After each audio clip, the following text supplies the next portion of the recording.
मुझे पता चला, मेरे दिमाग में आया, मैंने सोचा, मेरे मन में आया, मैं फंस गया, मुझे पछतावा हुआ, मैं छोड़ आया। गाइस, ये सब ऐसे ऐसे फ्रेजेस हैं जिनका यूज ज्यादातर इंग्लिश मूवीज में किया जाता है। कई बार हम ऐसे सेंटेंसेस बोलते हैं, आप इंग्लिश मूवीज देखते होगे तो आप लोगों को पता होगा कि इंग्लिश मूवीज में कई बार ऐसे फ्रेजेस का यूज किया जाता है जिसे अगर हम गूगल में ट्रांसलेट करते हैं तो बिल्कुल अलग ही मीनिंग उसका निकलेगा। इसका मतलब ये तो नहीं कि इंग्लिश मूवीज में जो फ्रेजेस का यूज किया जाता है वो गलत है, नहीं, वो सही रहते हैं, लेकिन वो स्पीकिंग के लिए सही रहते हैं। कई बार ऐसा फ्रेजेस का आप यूज करोगे अपनी डेली लाइफ में, ऐसे सेंटेंसेस का यूज करोगे जिसका वर्ड टू वर्ड ट्रांसलेट नहीं किया जाता है, उसके लिए कुछ अलग ही वर्ड का यूज किया जाता है जो कि ग्रामेटिकल रूल के हिसाब से गलत होते हैं लेकिन स्पीकिंग के हिसाब से बिल्कुल करेक्ट होते हैं। तो आज मैं आप लोगों के लिए वैसे ही कुछ फ्रेजेस लेकर आई हूँ जो कि इंग्लिश मूवीज में यूज किया जाता है। अगर आप अपनी डेली लाइफ में यूज करते हो तो काफी अच्छे ढंग से आप अंग्रेजी बोल सकते हो। So let's start the video. सबसे पहले हमारा है मुझे पता चला। कई बार हम बोलते हैं ना, मुझे पता चला तुम दिल्ली जा रहे हो, मुझे पता चला तुमने नया फोन खरीदा है, तो मुझे पता चला, इसके लिए हम बोलेंगे I came to know. I came to know. देखिए, अगर आप इसे गूगल में ट्रांसलेट करोगे तो इसके सिर्फ एक ही मीनिंग नहीं निकलेंगे, इसके बहुत सारे मीनिंग निकलेंगे। मैं आपको सारे मीनिंग बताऊंगी कि कैसे कैसे आप इसका यूज कर सकते हो, क्या क्या इसकी जगह यूज कर सकते हो। मुझे पता चला इसकी जगह बहुत सारे वर्ड्स का यूज कर सकते हो, लेकिन हालांकि अगर आप सबको रिप्लेस करके सिर्फ इतना यूज करते हो आई कैम टू नो, तो भी 100% नहीं 200% आपके सेंटेंसेस करेक्ट आएंगे। ये सारे वैसे फ्रेजेस है जो कि इंग्लिश मूवीज में यूज किया जाता है। ओके, तो आप इसे ग्रामर, इसे गूगल में ट्रांसलेट करके इसका मीनिंग अलग निकल जाता है, तो आप कंफ्यूज मत होइएगा। ये मैंने बोला, बहुत सारे सेंटेंसेस और फ्रेजेस ऐसे होते हैं जो वर्ड टू वर्ड ट्रांसलेट नहीं होते हैं। ओके, चलिए मैं आपको सभी कुछ बताऊंगी। तो मुझे पता चला आप यूज कर सकते हो आई कैम टू नो, उसकी जगह आप यूज कर सकते हो, देखिए बहुत सारे वर्ड का यूज कर सकते हो। आप इसकी जगह यूज कर सकते हो I found out.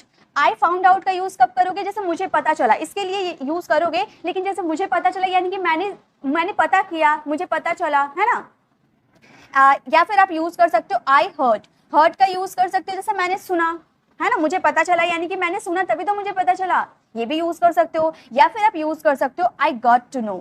I got to know का भी यूज कर सकते हो, क्योंकि पता चलना के लिए हम गॉट का भी यूज करते हैं। मतलब गेट हमारा फर्स्ट फॉर्म है, ये हमारा पास्ट का सेंटेंसेस, सारे के सारे सेंटेंसेस पास्ट के मैं लेकर आई हूँ। तो पास्ट के है तो सब में देखिए आप वर्ब की सेकंड फॉर्म ही पाओगे, ठीक है। तो आई गॉट टू नो का मतलब ये होता है मुझे पता चला। तो मुझे पता चला, इसके लिए आपके पास 4 वर्ड है, आप इनमें से किसी का भी यूज करोगे तो आपके सेंटेंसेस 100% करेक्ट होंगे। लेकिन मैं एक बात बताऊं, सबसे ज्यादा इंपॉर्टेंट है I came to know, I got to know. ये काफी एडवांस साउंड करते हैं, अगर आप इसका यूज अपने डेली लाइफ में करोगे तो काफी एडवांस तरीके से आप इंग्लिश बोल सकते हो। तो पहला सेंटेंस देखिए, पहला सेंटेंस है मुझे पता चला तुम फेल हो गए। मुझे पता चला तुम फेल हो गए, आप चारों में से किसी का भी यूज कर सकते हो। तो चलिए, ये तो आपको पता है, मैं आपको एक ही सेंटेंसेस में कैसे यूज करना है सभी बता देती हूँ, आप किसी का भी यूज कर लो। सबसे पहले यूज करते आई कैम टू नो का। ओके, मुझे पता चला तुम फेल हो गए, हम बोलेंगे I came to know. I came to know मतलब मुझे पता चला तुम फेल हो गए, यानी कि यू फेल्ड, यू फेल्ड, ठीक है। मुझे पता चला तुम फेल हो गए, I came to know you failed. Okay, अब इसी को हम बहुत तरीके से बना सकते हैं। अब ये जो आपको दिख रहा है मुझे पता चला, इसे रिप्लेस करके हम यूज कर सकते हैं I found out. I found out you failed, मतलब मुझे पता चला तुम फेल हो गए। या फिर आई हर्ड का भी यूज करेंगे, मुझे पता चला या मैंने सुना, ठीक है। I heard you failed. या फिर आप यूज कर सकते हो I got to know you failed, मुझे पता चला तुम फेल हो गए। ओके, तो आप किसी का भी यूज करोगे, आपका सेंटेंस वही रहेगा। नेक्स्ट है मुझे पता चला तुमने नया फोन लिया है, तो आप कैसे बोलोगे? मुझे पता चला आपने नया फोन लिया है। आप किसी का भी यूज कर दो, आपके सेंटेंसेस बिल्कुल राइट होंगे। आप बोल सकते हो आई heard you got a new phone, you got a new phone. अब लेना के सेंस में हम टेक का यूज कर सकते हैं, वहां हम गेट का भी यूज कर सकते हैं, ठीक है। मतलब लेना यानी कि खरीदना, खरीदने के सेंस में हम गेट का भी यूज करते हैं। मैंने आपको गेट के यूजर ने बताया था, खरीदने के सेंस में हम गेट का यूज करते हैं और गेट की सेकेंड फॉर्म हमारी गॉट होती है, ठीक है। यहाँ खरीदने के सेंस में हम यहाँ पर गॉट का यूज किया है, यहाँ पर आप बॉट का भी यूज कर सकते थे। आई heard you bought a new phone या फिर आई heard you got a new phone. Okay, हम एडवांस बोल रहे हैं इसलिए एडवांस वर्ड का ही यूज कर रहे हैं, बेसिक नहीं बोल रहे हैं। मुझे पता चला तुम दिल्ली जा रहे हो, मुझे पता चला तुम दिल्ली जा रहे हो, तो आप बोल सकते हो आई कैम टू, या फिर आई गॉट टू नो का यूज करते हैं, ठीक है। हम बोल सकते हैं I got to know, I got to know, मुझे पता चला तुम दिल्ली जा रहे हो। You were going to Delhi, you were going to Delhi. अब यहाँ पर आप थोड़ा कंफ्यूज हो जाओगे कि मैम आपने यहाँ पर वर का यूज़ क्यों किया है। तो मैंने काफ़ी बार आपको बताया है कि अगर आपका फर्स्ट सेंटेंस पास्ट का रहता है तो सेकंड सेंटेंस भले ही प्रेजेंट कॉन्टिन्यूअस का क्यों ना हो, उसे पास्ट में ही कन्वर्ट करना हो। तो पहला पास्ट है तो दूसरा भी पास्ट में ही कन्वर्ट करना, ये हमेशा आप याद रखना। तो I got to know you were going to Delhi, मुझे पता चला तुम दिल्ली जा रहे हो, यानी कि आपको पास्ट में पता चला कि वो पास्ट में दिल्ली जा रहा है। ओके तो इस तरह से फर्स्ट सेंटेंस पास्ट है तो सेकंड सेंटेंस भी पास्ट में ही आएगा। चलिए नेक्स्ट है, तो ये आप मुझे पता चला, इसके लिए चारों वर्ड का यूज कर सकते हो, चारों को रिप्लेस करके आप इनमें से किसी का भी यूज करो, आपके सेंटेंसेस वही बनेंगे। ठीक है, नेक्स्ट देखिए, नेक्स्ट है आपका मेरे दिमाग में आया। मेरे दिमाग में आया, इसके लिए आप यूज कर सकते हो it occur to me. It occur to me का यूज करो, या फिर कई बार आप इंग्लिश मूवीज में ऐसा भी सुनने को आपको मिलेगा, it came in my mind. In my mind, ठीक है, इन का यूज करेंगे। मेरे दिमाग में आया, it came in my mind, इसका भी यूज आप इंग्लिश मूवीज अगर देखोगे ना, वहां पर आपको इसका यूज पता चल जाएगा। तो आप it came in my mind का भी यूज कर सकते हो, या फिर इट ऑकर टू मी, ज्यादा use it occur to me का यूज किया जाता है, इसे भी आप याद करते हो तो चलेगा। It came in my mind को अगर आप नहीं भी याद करते हो तो भी चलेगा, इट ऑकर टू मी आप यूज कीजिएगा। ओके, मेरे दिमाग में आया कि मुझे होमवर्क करना है। मुझे दिमाग में आया कि मेरे दिमाग में आया कि मुझे होमवर्क करना है, तो आप कैसे बोलोगे, आप बोलोगे it occurred. It awkward to me, it awkward to me, मेरे दिमाग में आया कि, यानी कि दैट, मुझे होमवर्क करना है। अब देखिए करना है यानी कि करना पड़ता है, मजबूरी है, ये सेंटेंसेस हम शो करना चाहते हैं। मेरे दिमाग में आया कि मुझे मतलब मुझे होमवर्क करना है, ये सेंटेंसेस आपके देखने में प्रेजेंट के लग रहे हैं, लेकिन फर्स्ट सेंटेंस पास्ट में तो दूसरा सेंटेंस भी पास्ट में होगा। अगर यहाँ पर आप कंपल्सन शो करना चाहते हो, कंपल्सन शो करना चाहोगे तो आप यूज करोगे I had to do homework. I had to do homework. अगर आप इसमें कंपल्सन शो नहीं करना चाहते हो, इसमें आप यूज करना चाहते हो अपनी मर्जी, तो हैड के जगह आप यूज कर दोगे वॉज का। ठीक है, it awkward to me that I was to do homework. ठीक है, लेकिन ज्यादातर आप ध्यान दीजिएगा हैज टू, हैव टू और हैड टू का ही यूज किया जाता है। ठीक है, मेरे दिमाग में आया कि मैंने उसे फोन कर लिया है। मेरे दिमाग में आया कि मैंने उसे फोन कर लिया है, तो हम ये सेंटेंसेस को बोलेंगे it awkward to me. It awkward to me, मेरे दिमाग में आया, it awkward to me that, मैंने उसे फोन कर लिया है, यानी कि I called him. I called him, मैंने उसे फोन कर लिया है। ठीक है आ रहा है, यानी कि इसका मतलब ये नहीं कि प्रेजेंट परफेक्ट का सेंटेंस है, नहीं, ये पास्ट का है क्योंकि हमारा फर्स्ट सेंटेंस पास्ट में है। ओके, मेरे दिमाग में आया कि मुझे कुछ करना चाहिए। मेरे दिमाग में आया कि मुझे करना चाहिए, तो हम इसे कैसे बोल सकते हैं, हम इसे बोल सकते हैं it awkward to me. It awkward to me, मेरे दिमाग में आया कि that I should have eaten something, मुझे कुछ खाना चाहिए, आई शुड ईटन समथिंग। अब यहाँ पर शुड हैव का यूज क्यों किए, क्योंकि शुड का पास्ट फॉर्म हमारा शुड हैव होता है, इसीलिए it awkward to me that I should have eaten something. मुझे, मेरे दिमाग में आया कि मुझे कुछ खाना चाहिए या मुझे कुछ खाना चाहिए था। ओके, इस तरह से आप सेंटेंसेस बनाओगे। चलिए नेक्स्ट देखते हैं। नेक्स्ट गाइस हमारा है मैंने सोचा। मैंने सोचा, इसके लिए हम यूज करेंगे आई थॉट। मैंने सोचा, आई थॉट, ये तो काफी यूज किया जाता है। ठीक है, मैंने सोचा, मुझे लगा, ऐसे आप कह सकते हो। ठीक है, यानी कि आई थॉट। मैंने सोचा वह अमीर है, मतलब देखने में अच्छा सूट वूट पहना है, मुझे लगा कि वह अमीर है, तो हम कैसे बोलेंगे, I thought he was rich. I thought he was rich. अब वॉज का यूज क्यों किए, क्योंकि थॉट हमारा वर्ब का सेकंड फॉर्म है, ये हमारा पास्ट का सेंटेंस है, इसीलिए सेकंड सेंटेंस भले प्रेजेंट का है लेकिन हमें पास्ट में कन्वर्ट करना है। I thought he was rich, मैंने सोचा वो अमीर है। मैंने सोचा वो मुझसे बात करेगी। मैंने सोचा वो मुझसे बात करेगी, तो हम बोलेंगे I thought she would talk to me. I thought she would talk to me, यानी कि मुझे लगा, मैंने सोचा कि वो मुझसे बात करेगी। I thought she would talk to me. पहला सेंटेंस पास्ट का है, दूसरा सेंटेंस गागेगी पे खत्म होता है, इसलिए विल का पास्ट फॉर्म वुड का यूज किए हैं। Got it. नेक्स्ट है मैंने सोचा राम तुम्हारा दोस्त है। मैंने सोचा राम तुम्हारा दोस्त है, इसे हम बोलेंगे आई थॉट। मैंने सोचा यानी कि I thought Ram was your friend.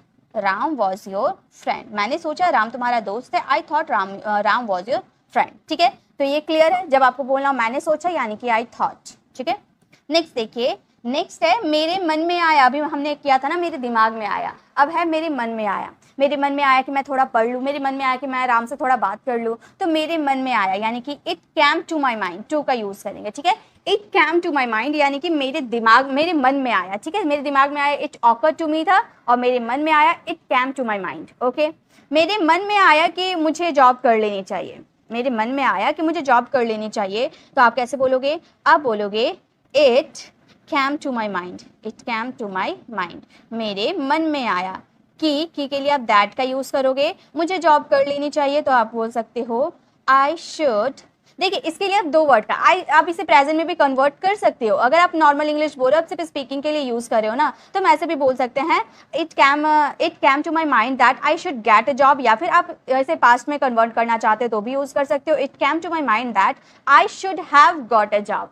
ठीक है, शुड हैव प्लस वर्ब की थर्ड फॉर्म यूज़ कर सकते हो, या फिर आप इस तरह से भी बना सकते हो, क्योंकि स्पीकिंग में हमें मतलब सेंटेंसेस देखने में रॉन्ग लगते हैं लेकिन स्पीकिंग के लिए परफेक्ट हो। मेरे मन में आया कि मुझे अंग्रेजी सीख लेनी चाहिए, मेरे मन में आया कि मुझे अंग्रेजी सीख लेनी चाहिए, आप बोल सकते हो it came to my mind, it came to my mind. अब चलिए इसे पास्ट में ही कन्वर्ट करना चाहते हैं, ज़्यादा हम गहराई में नहीं जाते, यहाँ भी आप शुड हैव का यूज़ कर दोगे तो भी चलेगा। ठीक है, इसे पास्ट में कन्वर्ट कर दोगे तो भी चलेगा, हम इसे पास्ट में ही कन्वर्ट करते हैं, आप कंफ्यूज ना हो जाओ। ठीक है, it came to my mind that I should have का भी यूज़ कर सकते हो, I should have learned English, I should have learned English, मुझे अंग्रेजी सीख लेनी चाहिए। यहाँ आप इसे प्रेजेंट में भी कन्वर्ट करते स्पीकिंग के लिए तो भी ये करेक्ट होता। ओके, मेरे मन में आया कि तुम्हारी दोस्त मुझे पसंद करती है, मेरे मन में आया कि तुम्हारी दोस्त मुझे पसंद करती है, ये सेंटेंसेस आप फ्रेम करना और इसका आंसर कमेंट में देना। ठीक है, मैं चेक कर लूँगी किसका किसका आंसर राइट है। ठीक है, चलिए अब आगे देखते हैं नेक्स्ट क्या हमारा। नेक्स्ट है गाइस, मैं फंस गया आई गॉट स्टक, मैं फंस गया आई गॉट स्टक। जैसे हम बोलते हैं ना मैं ट्रैफिक में फंस गया, मैं उसकी बातों में फंस गया, या मैं बारिश में फंस गया, तो फंस गया यानी कि आई गॉट स्टक। ठीक है, मैं ट्रैफिक में फंस गया, तो आप कैसे बोलोगे? आप बोलना I got stuck in traffic, मैं ट्रैफिक में बीच फंस गया, I got stuck in traffic. मैं बारिश में फंस गया, कैसे बोलेंगे? बहुत ही इजी सा है, मैं बारिश में फंस गया, हम बोलेंगे I got stuck in rain, मैं बारिश में फंस गया, I got stuck in rain. उसी तरह से मैं उसकी बातों में फंस गया, इसे हम कैसे बोलेंगे? हम बोलेंगे I got stuck in his word, मैं उसकी बातों में फंस गया, I got stuck in his word. Okay, words का यूज करना, मैं उसकी बातों में फंस गया। चलिए नेक्स्ट देखते हैं, नेक्स्ट क्या है हमारे? नेक्स्ट है मुझे पछतावा यानी कि आई रिग्रेटेड, पछताना यानी कि रिग्रेट करना, और ये सेकेंड फॉर्म में हम यूज कर रहे हैं, मुझे पछतावा हुआ, आई रिग्रेटेड। मुझे उसे डांटने का पछतावा हुआ, मैंने उसे डांट दिया, अब मुझे पछतावा हो रहा है, अफसोस हो रहा है। कभी हम अफसोस वर्ड का भी यूज करते हैं, तो मुझे पछतावा या मुझे अफसोस हुआ, आई रिग्रेटेड। मुझे उसे डांटने का पछतावा हुआ, आप बोल सकते हो आई रिग्रेटेड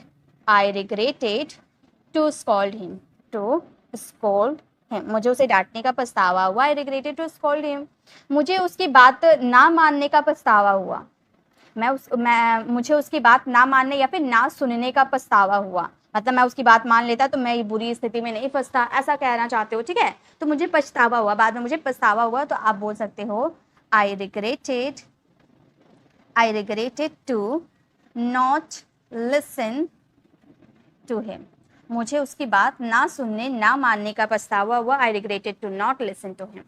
मुझे उसे पीटने का अफसोस हुआ या पछतावा हुआ, तो आप बोल सकते हो I regretted to beat him, मुझे उसे पीटने का पछतावा हुआ, I regretted to beat him. Next देखिए, तो मुझे पछतावा हुआ, मुझे अफसोस हुआ, उसके लिए यूज करेंगे I regretted. Next and the last है हमारे मैं छोड़ आया, तो इसे हम कैसे बोलेंगे? हम इसे बोलेंगे आई लेफ्ट या आई ड्रॉप ऑफ। देखिए दो तरीके का छोड़ आना हो गया, जैसे आप कोई थिंग्स छोड़ आए घर में, जैसे मैं किताब छोड़ आया, मैं अपनी चाबियाँ छोड़ आया, मैं अपना फ़ोन छोड़ आया, तो थिंग्स अगर आप छोड़ने की बात करते हो तो आप लेफ्ट का यूज़ कर दो। लेकिन अगर आप किसी को कहीं पर छोड़ आते हो, जैसे मैं रोहन को स्कूल छोड़ आया, मैं उसे बस स्टॉप छोड़ आया, मैं उसे रेलवे स्टेशन छोड़ आया, ठीक है, तो किसी को छोड़ आया यानी कि आपने उसे ड्रॉप कर दिया, अपनी गाड़ी में आपने उसे ड्रॉप कर दिया, तो आप यूज़ कर सकते हो I drop off, I dropped off. Okay, या आई लेफ्ट का यूज करोगे जैसे कोई थिंग्स को आप छोड़ा है या किसी पर्सन को आप छोड़कर आ गए, मतलब छोड़ के हमेशा के लिए जो छोड़कर या फिर घर छोड़ा है। ठीक है, तो इस तरह से आप यूज करना। मैं घर पर अपनी किताब छोड़ आया, तो आप बोलना I left my book at home, या फिर मैं घर पर अपनी चाबियां छोड़ आया, I left my keys at home. ठीक है, नेक्स्ट है मैं राम को बस स्टैंड छोड़ आया, तो हम इसे कैसे बोलेंगे? मतलब आपने उसे अपनी गाड़ी में बैठाया और उसे बस स्टैंड तक छोड़ कर आए। ठीक है, तो इसे हम बोल सकते हैं I dropped Ram, I dropped Ram of at the bus stand, at the bus stand. और एक बात मैं आपको बता दूं, यहाँ जो ऑफ हमने यूज किया है ना, इसे आप यहाँ पर यूज कर भी सकते हो, नहीं भी करोगे तो भी आंसर राइट होंगे, करोगे तो भी राइट होंगे, ठीक है। तो I dropped Ram of at the bus stand, मैं उसे स्कूल छोड़ आया। ये सेंटेंसेस को आप फ्रेम करना और इसका आंसर कमेंट में जरूर देना। तो गाइज आज की छोटी सी क्लास में हम लोगों ने कुछ मूवीज में यूज होने वाले फ्रेजेस को कवर किया है। अगर आपको इसी तरह से इंग्लिश मूवीज में जो फ्रेजेस यूज किए जाते हैं कैसे समझना है, आप इंग्लिश मूवीज देखोगे तो आपको पता चलेगा कि उनमें कितने अलग अलग फ्रेजेस का यूज किया जाता है। तो अगर आपको ऐसे फ्रेजेस और भी चाहिए तो कॉमेंट में जरूर बताइएगा। अगर आपको ये वीडियो अच्छी लगी तो लाइक कीजिएगा, अपने फ्रेंड सर्कल में जरूर शेयर कीजिएगा। और इस तरह से अगर आप और भी फ्रेजेस की वीडियो चाहते हो, मैं बना रखी हूँ, तो अगर आप ऐसे ही और फ्रेजेस की वीडियो चाहते हो तो लेफ्ट साइड क्लिक करके आप हमारे फ्रेजेस वाली वीडियोस को विजिट कर सकते हो और राइट साइड क्लिक करके आप हमारी प्लेलिस्ट में जाकर 15 डेज इंग्लिश स्पीकिंग कोर्स को ज्वाइन कर सकते हो। उसमें आप 15 डेज में आपको अलग अलग ग्रामर की टॉपिक करवाए जाएंगे, जिससे आपकी इंग्लिश की बेस स्ट्रांग होगी और आप एक अच्छे फ्लुएंट इंग्लिश स्पीकर बन पाओगे। आप हमारे चैनल पर नए हो, मेरे पढ़ाने का तरीका आपको पसंद आया तो सब्सक्राइब कर आने वाले बेल आइकन को जरूर प्रेस कीजिएगा, ताकि रोज आने वाली वीडियोस की नोटिफिकेशन आपको समय पर मिलती रहे। मिलते हैं नेक्स्ट ऐसे इन्फॉर्मेटिव वीडियोस के साथ, तब तक के लिए कीप लर्निंग।